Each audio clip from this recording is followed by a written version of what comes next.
का भाषा हमें मत सिखाओ। आपसे मुझको सेकुलरिज्म का भाषा सीखना नहीं है।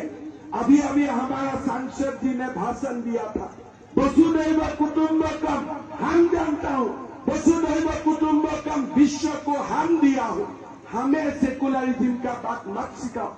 सेकुलरिज्म का मतलब ये नहीं है कि आप राम मंदिर को तोड़ के आप बाबर का नाम में मस्जिद बनाएगा, इसको सेकुलरिज्म नहीं बोलता है। मोदी जी छत्तीसगढ़ को अपना दिल से प्यार करता है, इसके लिए हमें कोई सबूत का जरूरत नहीं है। खुद वाजपेयी जी ने ये प्रदेश बनाया था, आप लोगों के लिए बनाया था, और ये प्रदेश और बीजेपी का संबंध माँ और बेटा का है, हमें कभी भूलना नहीं है। आप लोग माँ है, बीजेपी आपका बेटा है, और ऐसे ही हम आगे बढ़ेगा, ऐसा ही हमारा संकल्प है।